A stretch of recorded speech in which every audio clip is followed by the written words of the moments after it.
حضرت کلبہ بن حنبل رضی اللہ تعالی عنہ وہ فرماتے ہیں کہ میرے بڑے بھائی نے مجھے حضور صلی اللہ علیہ وسلم کے پاس بھیجا کہ جاؤ جا کر یہ ہرنی کا بچہ اور یہ جو ہے دودھ اور کھیرے کچھ دیے کہ یہ حضور صلی اللہ علیہ وسلم کو دے کے آؤ، ہدایہ لے کے جاؤ۔ یہ تو کہتے ہیں کہ حضرت کلبہ بن حنبل رضی اللہ تعالیٰ عنہ کہ میرا لڑکپن تھا، میں چھوٹا تھا، حضور صلی اللہ علیہ وسلم ان دنوں میں وادی مکہ کی بلائی جگہ پہ یعنی اونچی جگہ پہ آپ تشریف فرما تھے، تو میں حاضر خدمت ہوا۔ آپ جہاں پہ تشریف فرما تھے میں نے نہ سلام کیا نہ اجازت مانگی، ویسے ہی آپ صلی اللہ علیہ وسلم کے پاس چلا گیا۔ تو آپ نے فرمایا کہ ارجی، واپس جاؤ اور پہلے سلام کرو، کہو السلام علیکم اور پھر اجازت مانگو۔ تو کہتے ہیں میں پھر واپس گیا اور میں نے سلام کہا السلام علیکم، پھر اس کے بعد اجازت مانگی تو پھر حضور صلی اللہ علیہ وسلم نے اجازت دی۔ یہ آپ کے پاس جانے کی برکت تھی کہ آپ نے تربیت فرمائی، یعنی ویسے بھی بتایا جا سکتا تھا لیکن آپ نے تربیت کے لیے بچے کو حضرت کلبہ بن حنبل رضی اللہ تعالیٰ عنہ کو واپس بھیجا، سلام سکھایا کہ ایسے جو ہے کسی کے پاس جانا ہو تو اس طرح جانا چاہیے، پھر اجازت کے لیے فرمایا کہ اجازت مانگو۔ تو یہ تربیت بھی ہو جاتی ہے بچوں کو، جب کسی کے پاس بھیجیں گے، کسی اللہ والے کے پاس، کسی عالم دین کے پاس کہ جاؤ فلاں کو سلام کر کے آؤ، مل کر آؤ، یا چیز یہ جو ہے جاؤ ہدیہ دے کے آؤ۔ تو ایسا کرنے سے بچوں کا تعلق اہل دین کے ساتھ ہوگا اور خود بخود کچھ جو ہے دینی معلومات ان کو ہو جائے گی، یا وہ بھی جو ہے جہاں تک ممکن ہوتا ہے سکھا دیتے ہیں، بتا دیتے ہیں، یا کبھی اپنے ساتھ بھی جو ہے لے جا کر ملایا جائے تو بچوں کا تعلق دین کے ساتھ ہوگا۔ جب بچوں کی زندگی میں دین آئے گا تو ان کو والدین کے مقام کا پتہ ہوگا،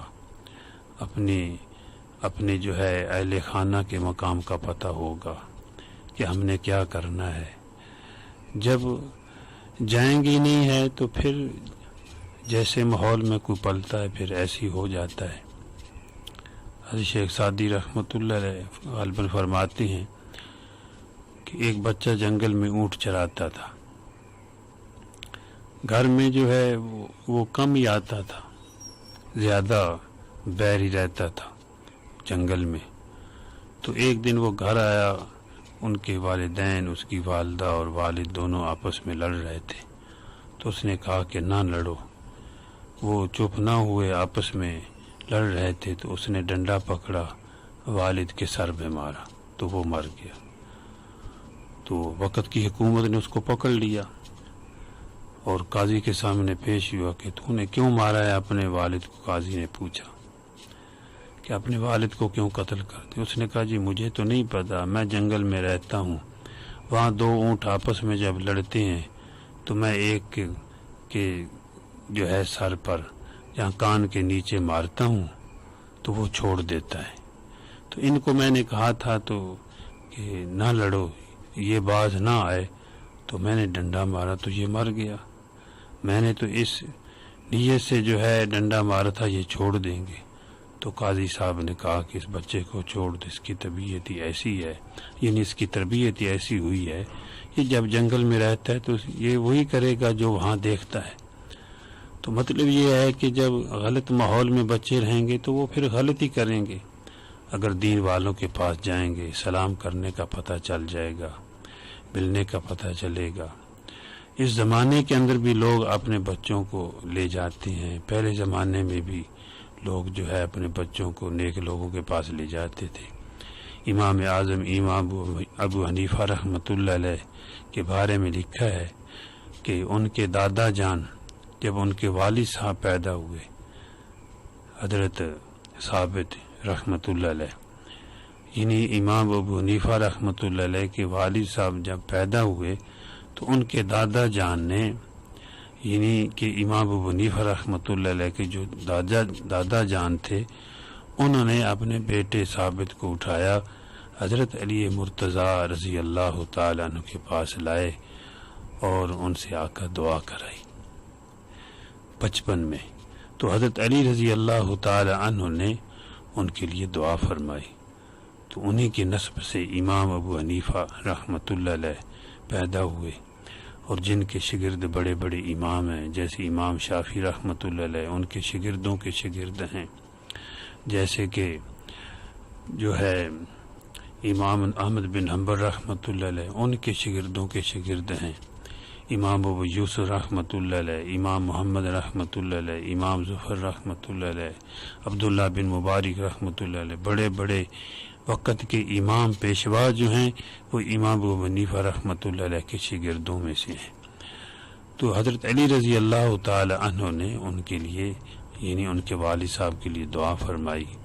اور ان کے دادا جان نے دعا کرائی۔ تو دعاؤں کا اثر تو ہوتا ہے، اللہ پاک سے مانگا جائے تو اللہ پاک تو عطا فرمانے والے ہیں، اس سے خوش ہوتے ہیں۔ تو صحابہ کرام بھی اپنے بچوں کے لیے دعا کراتے تھے، اور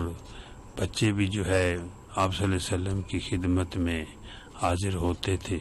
اور بچپن میں ہی صحابہ کرام کو ایسی محبت تھی کہ آپ صلی اللہ علیہ وسلم کے پاس لے آتے، دعا بھی کرواتے اور تانیخ بھی کرواتے، اور پھر آپ صلی اللہ علیہ وسلم کی مجلس میں بھی ساتھ لے آتے۔ تو یہ ہے کہ یہ عمل بھی بہت بڑا عمل ہے، اپنے بچوں کو دین کی طرف لانے کے لیے جو ہے یہ ایک بہت بڑا ذریعہ ہے، عمل ہے۔ میں نے کئی علاقوں میں یہ بات کہی ہے، کئی جگہ پہ، کہ بھی دیکھو میں تو نہیں ہوں یہاں پر کہ آپ کہیں گے کہ اس لالچ میں کہہ رہے ہیں کہ میرے پاس آئیں گے،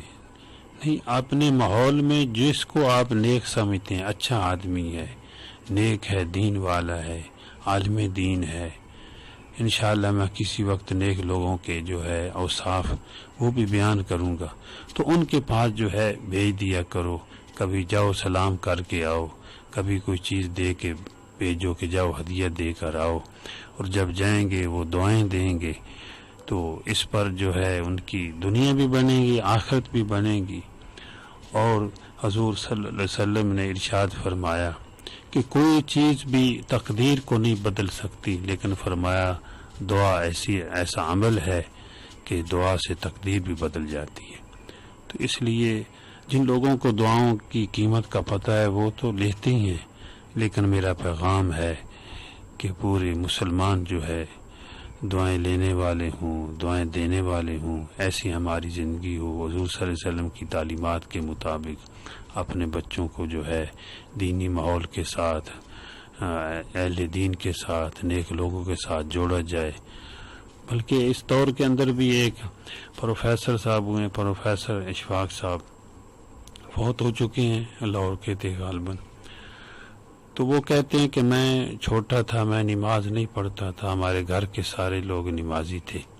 لیکن میں نماز نہیں پڑھتا تھا۔ والد صاحب کو اس کی بڑی فکر تھی کہ اشفاق جو ہے نماز نہیں پڑھتا، تو کہتے ہیں کہ مجھے ایک مرتبہ مفتی حسن صاحب امرتسری رحمۃ اللہ علیہ، جو جامعہ اشرفیہ کے محتمم ہوئے ہیں، حکیم الامت مولانا اشرف علی تھانوی رحمۃ اللہ علیہ کے خلفاء میں سے ہیں، اور وہ تو پروفیسر اشفاق صاحب ان کو بابا جی کہتے تھے، لیکن کہتے ہیں کہ میں نماز نہیں پڑھتا تھا، تو ان کی مجلس میں ان کے پاس مجھے لے گئے میرے والد صاحب، اور جا کر کہنے لگے حضرت دعا فرمائیں، یہ نماز نہیں پڑھتا، کہ گھر کے سارے لوگ نماز پڑھتے ہیں، یہ نہیں نماز پڑھتا۔ تو کہتے ہیں حضرت نے مجھے بڑے شفقت سے جو ہے فرمایا ان کو میرے بارے میں، پڑھے گا نماز، مجھے فرمایا کہ آپ اتوار کے دن یہ واز کی جو مجلس ہوتی ہے اس میں آیا کریں۔ کہتے انہوں نے ایسی شفقت فرمائی، اس طرح جو ہے میرے ساتھ محبت کا معاملہ فرمایا، شفقت کا، کہ اگلے اتوار میرا خود جی چاہتا تھا میں جاؤں گا، میرا آنا جانا ان کے پاس شروع ہو گیا، تو اللہ پاک نے مجھے نماز کی بھی توفیق عطا فرما دی۔ میں بھی نمازی بن گیا۔ تو یہ جب نیکی کے ماحول میں جائیں گے، نیک لوگوں کے پاس جائیں گے، تو پھر اللہ نیکی کی توفیق عطا فرمائیں گے۔ نیک لوگوں کے پاس جانا، نیکی کے ماحول میں بیٹھنا، یہی بہت بڑی نیکی ہے۔ صحبت کے بارے میں حضرت مولانا جلال الدین رومی رحمۃ اللہ علیہ فرماتے ہیں، یک زمانہ صحبت باولیا بہتر از 100 سالہ طاعت بیریا۔ وہ فرماتے ہیں کہ نیک لوگوں کی صحبت میں ایک گھڑی بیٹھ لینا 100 سال کی بے ریا عبادت سے افضل ہے۔ تو یہ ہے کہ یہ صحبت جو ہے یہی بہت بڑا عمل ہے، اور اس نیک صحبت کی برکت سے انسان کی زندگی میں نیکی آتی ہے۔ جب نیکی زندگی میں آتی ہے تو دنیا بھی سنورتی ہے، آخرت بھی سنورتی ہے۔ دنیا میں بھی سکھ چین انسان کو حاصل ہوتا ہے، آخرت میں بھی سکھ چین حاصل ہوتا ہے۔ یہ جہاں بھی جائے نیکی اس کی ساتھ ساتھ ہوتی ہے، دنیا میں بھی اس کی برکات اور اس کے انوارات، نیکی کے ثمرات جو ہے حاصل کرتا ہے، اور قبر میں بھی اس کے ثمرات اور اس کی برکات انوارات حاصل کرتا ہے، حشر میں بھی کرے گا۔ یہی نیک اعمال جو ہیں مختلف صورتوں میں جنت میں مختلف نعمتوں کی صورت میں آئیں گے، تو آدمی دیکھ کے جنت کو خوش ہوگا، پھر قدر ہوگی جنت میں جانے کے بعد کہ نیکی کیا چیز ہے، اللہ کی یاد کتنی بڑی دولت ہے۔ پھر وہاں پہنچ کر کوئی افسوس نہیں ہوگا، لیکن ایک ہی افسوس ہوگا جنتی کو کہ اے کاش کہ جو میرا وقت اللہ کی یاد کے بغیر گزرا وہ اللہ کی یاد میں گزرتا۔ تو اللہ پاک مجھے بھی اور آپ کو بھی، بلکہ پوری دنیا کے مسلمانوں کو اپنی رضا والی زندگی عطا فرمائے، اور پوری دنیا کے غیر مسلم بلادری کو اللہ پاک ایمان کی دولت نصیب فرمائے۔ وما علینا الا البلاغ، ربنا تقبل منا انک انت السمیع العلیم۔ صلی اللہ تعالی علی خیر خلق محمد وعلی آلہ وصحبہ وآل بیتہ اجمعین برحمتک یا ارحم الراحمین، آمین۔ بھیج رہا ہے